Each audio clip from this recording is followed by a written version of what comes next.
उत्तर प्रदेश में विधानसभा चुनाव का समय जैसे जैसे नजदीक आ रहा है, नेताओं का पाला बदलने का सिलसिला भी बढ़ रहा है। पश्चिम उत्तर प्रदेश में कांग्रेस के बड़े नेता और राहुल प्रियंका के नज़दीकी रहे इमरान मसूद ने पार्टी छोड़ दी, तो योगी कैबिनेट का हिस्सा रहे स्वामी प्रसाद मौर्य ने मंत्री पद के साथ साथ पार्टी छोड़ने की घोषणा कर दी। कांग्रेस और भाजपा छोड़ने की घोषणा करने वाले दोनों ही नेता अखिलेश यादव की साइकिल की सवारी करने लगे हैं, लेकिन दोनों ही नेताओं के पार्टी छोड़ने के कारणों में बड़ा अंतर है। एक तरफ इमरान मसूद कांग्रेस से निराश हैं, तो दूसरी तरफ स्वामी प्रसाद मौर्य अपनी औकात से ज़्यादा की उम्मीद कर बैठे, जिसे पूरा नहीं होने पर आगे की तैयारी कर रहे हैं। दरअसल स्वामी प्रसाद मौर्य का राजनीतिक सफर ही कुछ ऐसा रहा है। 6 बार विधायक रहे स्वामी प्रसाद मौर्य का पिछले विधानसभा चुनाव से पहले बसपा से मोहभंग हो गया था।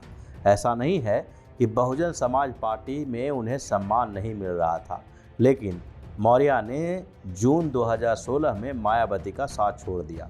बसपा छोड़ने के 1 महीना बाद उन्होंने अपनी पार्टी बनाने की घोषणा भी की। उन्होंने लोकतांत्रिक बहुजन मंच बनाने के लिए सारी तैयारी कर ली थी।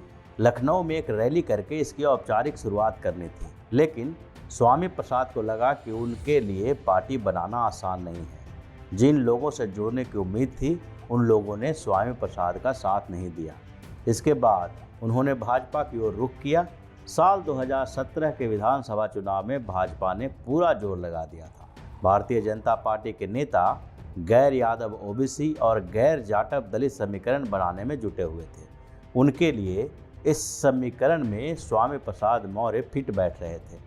इसके कारण भाजपा ने स्वामी प्रसाद को पार्टी में शामिल कराया और यूपी में सरकार बनाने के बाद मंत्री भी बनाया। इसके कारण भाजपा ने स्वामी प्रसाद को पार्टी में शामिल कराया और यूपी में सरकार बनने के बाद मंत्री भी बनाया गया।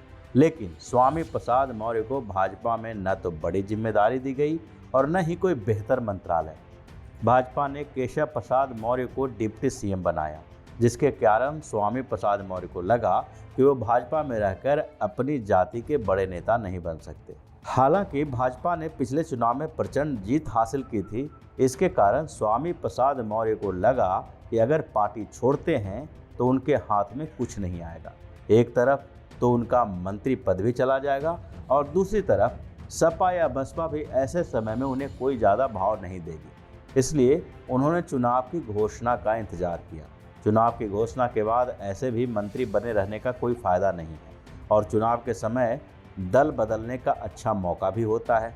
पिछले चुनाव से पहले जिस तरह स्वामी प्रसाद मौर्य ने मायावती का साथ छोड़ा था, उसी तरह इस बार के विधानसभा चुनाव से पहले उन्होंने भाजपा का साथ छोड़कर अखिलेश का हाथ थाम लिया।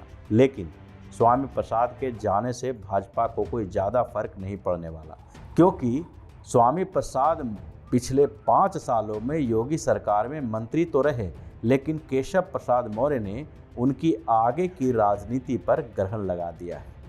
अगर आपको हमारा वीडियो पसंद आया हो तो इसे लाइक करें, इस चैनल को सब्सक्राइब करें और हाँ, बेल आइकन भी दबाएं ताकि आप तक हमारे वीडियो की नोटिफिकेशन पहुंचते रहें।